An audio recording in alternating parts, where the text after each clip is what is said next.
بسم اللہ الرحمن الرحیم۔ تشہد میں کیسے بیٹھنا چاہیے اور اشارہ کیسے کرنا چاہیے؟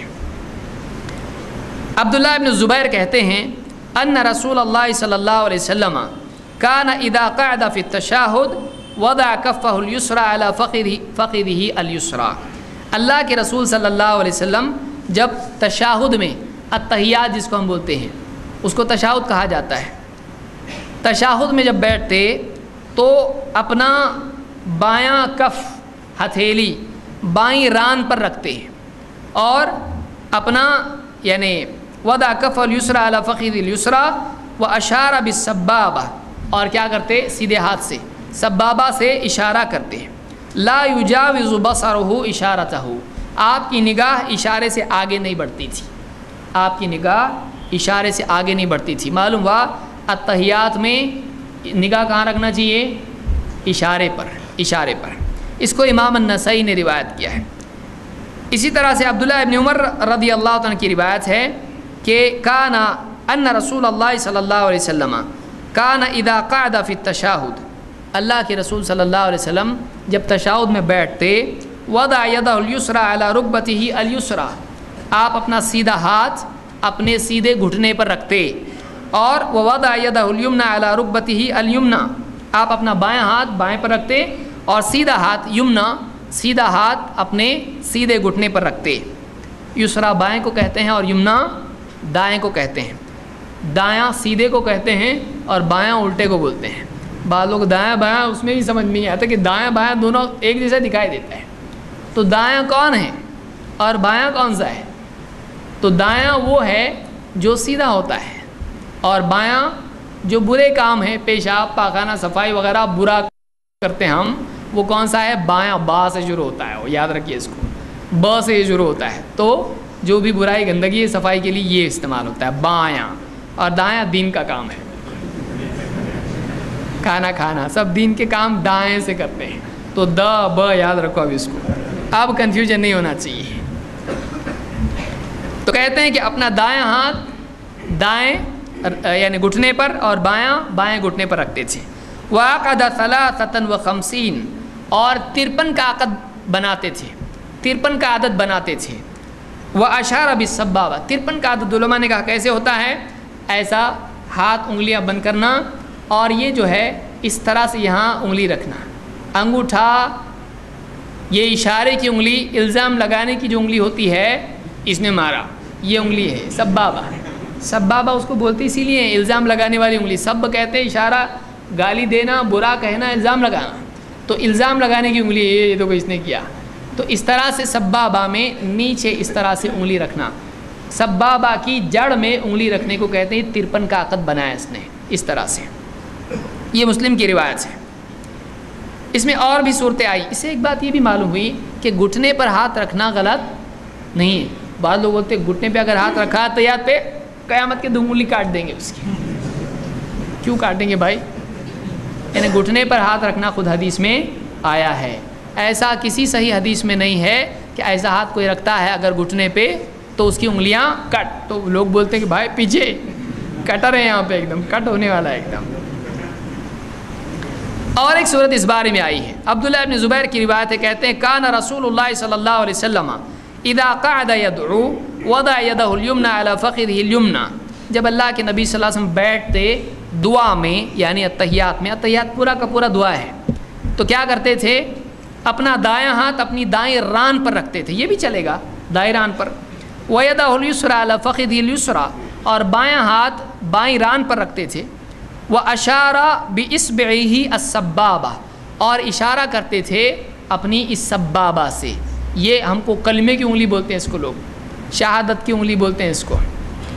شہادت کی انگلی معلوم نہیں، گواہی دیتا ہے اس لیے کہتے ہیں، یا انگلی کٹا کے شہید میں شامل ہوا اس لیے کہتے ہیں، معلوم نہیں کون سا ہے، اس کو سبابہ کہتے ہیں۔ اور وَوَضَعَ إِبْهَامَهُ عَلَى إِصْبِعِهِ الْوُسْطَى، اور اپنا انگوٹھا اپنی بیچ کی انگلی پر رکھتے تھے، ابہام اپنی بیچ کی انگلی پر رکھتے تھے۔ وَيُلْقِمُ كَفَّهُ الْيُسْرَى رُكْبَتَهُ، اور اپنی یعنی یہ جو بائیں ہتھیلی ہے اس کو اپنے بائیں گھٹنے پر رکھتے تھے، یعنی اس طرح سے آپ ہاتھ رکھتے تھے۔ تو یہ بھی کیفیت معلوم ہوئی کہ بیچ کی انگلی پر رکھنا اور اشارہ کرنا۔ دیکھیے یہاں پر بیٹھتے ہی اشارہ مل رہا ہے، اشہد ان لا الہ الا اللہ، یہ ہم کو نہیں مل رہا ہے۔ آپ کسی بھی عالم سے پوچھئے لا پہ انگلی اٹھا کر الا اللہ پہ رکھنے کی کیا دلیل ہے؟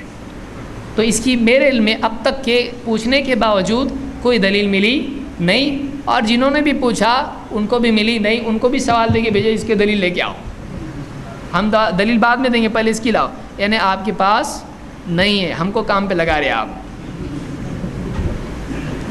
لا پہ اٹھا کے الا اللہ پہ رکھنے کی دلیل دو، سمپل، آپ بول رہے نا لا پہ اٹھاؤ الا اللہ پہ رکھو، دلیل کیا ہے اس کی؟ پہلے کیوں نہیں، بعد میں کیوں نہیں؟ اور احادیث جتنی بھی ہے، آپ بیٹھتے تو آپ ہاتھ ایسا رکھتے، ہتھیلی ایسی رکھتے اور اشارہ کرتے، یعنی کب نکل رہا ہے یہ؟ بیٹھتے ہی بول رہے ہیں وہ۔ کسی خاص وقت پہ ہوتا تو انگلیاں بتا رہے، کون سی انگلی کیسی رکھنا، کب رکھنا یہ بتا رہے ہیں، بیٹھتے ہی اس طرح سے ہے۔ تو شروع سے آخر تک اشارہ ہے، شروع سے آخر تک ہے۔ اور ابن عباس کی روایت میں ہے کہ یہ دعا کا طریقہ ہے، ایک طریقہ یہ کہ پورے ہاتھ اٹھا کے اللہ سے دعا کرے ایک دم مجبور آدمی، ایک یہ کہ چہرے کے سامنے ہاتھ رکھے، دونوں ہاتھ اٹھا کے ہتھیلیاں کر کے دعا کرے، ایک یہ کہ اشارے سے دعا کرے اتحیات میں، یہ دعا کا طریقہ ہے۔ تو دعا شروع سے اینڈ تک ہے، تو شروع سے اینڈ تک ہونا چاہیے۔ لا الہ یہ دعا ہے کیا؟ تو شروع سے اینڈ تک ہونا چاہیے۔ اتحیات دعا ہے، السلام علیکہ یہ نبی دعا ہے، اور اسی طرح سے اللہم صلی علی محمد دعا ہے، یہ اللہم انی ظلمت نفسی دعا ہے، یہ پورا۔ تو تینوں حصے دعا کے ہیں۔ تو بہرحال یہ مسلم کی روایت اس سے معلوم ہوتا ہے انگوٹھے کو اس طرح سے بیچ کی انگلی پر رکھا کرتے تھے اللہ کے نبی صلی اللہ علیہ وسلم۔ اسی طرح سے وائل ابن حجر کی روایت ہے۔ اب بعض لوگ بولتے ہیں یہ جو آپ بار بار جو اس طرح سے کرتے ہو، انگلی حرکت دیتے ہو، یہ کہاں سے آیا؟ اور بعض لوگ جو ہیں ان کو یہ مذاق لگتا ہے، تو کیا کرتے ہیں، یہ کہتے ہیں دیکھو انگلی نماز میں کیا کرتے ہیں، چیل اڑی، کوا اڑا، اس طرح سے۔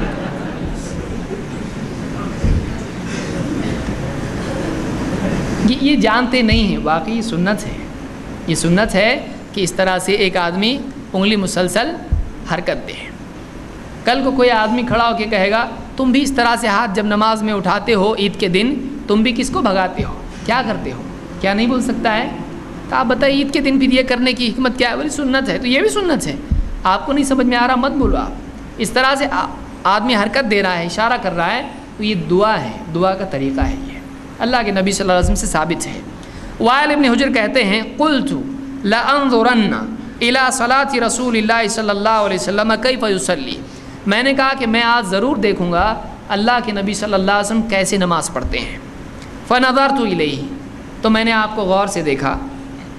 فوصف، راوی کہتے ہیں انہوں نے بتایا کیسے دیکھا، کہتے ہیں ثم قعد، اللہ کے نبی صلی اللہ علیہ وسلم بیٹھے، وافترش رجلہ الیسریٰ، بائیں پاؤں کو بچھایا، وضع کفہ الیسریٰ علی فخذہ ورکبتہ الیسریٰ، آپ نے اپنے بائیں ہاتھ کو ران پر، بائیں ران پر اور گھٹنے پر رکھا، یعنی اس کو ٹکایا ران پر اور گھٹنے پر ہاتھ بھی رکھا۔ وجعل حد مرفقہ الایمن علی فخذہ الیمنی، آپ نے اپنی یعنی کوہنی کو اپنی دائیں سیدھی ران پر رکھا۔ ثم قبض اثنتین من اصابعہ، دو انگلیاں بند کیں۔ وحلق حلقۃ، اور حلقہ بنایا۔ دیکھیے کتنا تفصیل سے صحابی بتا رہے ہیں، ایسا ہاتھ رکھا، ایسا رکھا، تو اس میں غلطی نہیں ہوئی بولنے میں ان سے، برابر سوچ کے وہ اہتمام سے بول رہے ہیں۔ آپ نے دو انگلیاں بند کی، پھر حلقہ بنایا، اور کہتے ہیں کہ ثم قبض اثنتین من اصابعہ وحلق حلقۃ ثم رفع اصبعہ فرأیتہ، پھر آپ نے انگلی اٹھائی، اب بچی کون سی انگلی، یہ دو بند، یہ حلقہ، اب یہ ایک بچ گئی، تو میں نے دیکھا آپ نے اس طرح سے کیا بیٹھنے کے بعد، اور آپ نے انگلی اٹھائی۔ ثم رفع اصبعہ، پھر میں نے دیکھا آپ نے انگلی اٹھائی۔ فرأیتہ یحرکھا یدعو بہا، پھر میں نے دیکھا آپ اس کو حرکت دے رہے ہیں اور دعا کر رہے ہیں۔ سوچئے، بعض لوگ بولتے ہیں ہاں وہی ہے، ہم بھی تو وہی بولتے ہیں۔ دیکھو اتحیات میں بیٹھے اشہد اللہ پہ اٹھائے، الا اللہ پہ رکھے، اٹھائے نا، ہوا نا، اشارہ ہے نا، یہ آپ سمجھے نہیں اس کو کیسا ہے۔ میں نے دیکھا آپ نے حلقہ، انگلیاں بند کی، حلقہ بنایا، انگلی اٹھائی، پھر میں نے دیکھا کہ آپ نے جو انگلی اٹھائی آپ مسلسل اس کو حرکت دے رہے ہیں، تو حرکت کا ذکر انگلی اٹھانے کے بعد آ رہا ہے، اور حرکت دے رہے تھے، یحرکھا یدعو بہا، آپ انگلی کو مسلسل حرکت دے رہے تھے اور اس سے دعا کر رہے تھے، یدعو بہا معلوم ہے انگلی اٹھانے کے بعد حرکت ہے، اور انگلی کب اٹھائیں؟ جب ہاتھ رکھے، ہاتھ رکھنے کے بعد انگلی اس طرح سے ہلکا بنائیں، اٹھائے اور مسلسل دعا کرتے رہے، حرکت دیتے رہے۔ کچھ لوگ کیا کرتے ہیں، اس کو رکھتے ہیں اٹھاتے ہیں، رکھتے ہیں اٹھاتے ہیں، ایسا نہیں ہے۔ یہ کیسا ہے؟ انگلی اٹھانے کے بعد آدمی اس طرح سے انگلی اٹھایا اور آدمی اس طرح سے حرکت دے، ایک دم ایسا بھی نہیں کرے، ایک دم اس کے سامنے والا بولے کیا ہو رہا ہے اس کو، بھائی جن ون تو نہیں آیا اس کے اندر۔ بعض لوگ ایک دم ہی زور زور سے ایسے حرکت دیتے ہیں، بازو والا پریشان ہو جاتا ہے، وہ اتحیات پڑھنے کی بجائے سورہ فاتحہ پڑھنے لگ جاتا ہے۔ جس کو معلوم نہیں ہے بولے کچھ تو ہو رہا ہے، پہلی بار اگر کسی کا سابقہ پیش آئے اس میں جن تو نہیں آ رہا بھائی۔ تو ایسا آدمی آہستہ سے حرکت دے، اس لیے شیخ بن باز کہتے ہیں کہ حرکت خفیف ہونا چاہیے کہ اپنی سنت ادا ہو جائے اور کسی کی نماز خراب بھی نہیں ہو۔ آپ آہستہ آہستہ دیجیے، حرکت دی، اس طرح سے نہیں اٹھا کے رکھنا اٹھانا، اس طرح سے نہیں، آپ حرکت دیں اس طرح سے، اٹھانے کے بعد حرکت ہے، اٹھایا رکھا اس میں نہیں ہے، اٹھایا اور حرکت دے رہے ہیں، تو اوپر کے اوپر حرکت دینا چاہیے۔ یہ نسائی کی روایت ہے اور صحیح روایت ہے، اس سے معلوم ہوا کہ مسلسل حرکت دینا بھی حدیث میں آیا ہے۔ آپ نے انگلی اٹھائی اور میں نے دیکھا آپ اس کو حرکت دے رہے ہیں، کیا سمجھ میں آتا ہے اس سے؟ اردو میں بولیں گے تو بھی وہی سمجھ میں آتا ہے جو ہم کر رہے ہیں۔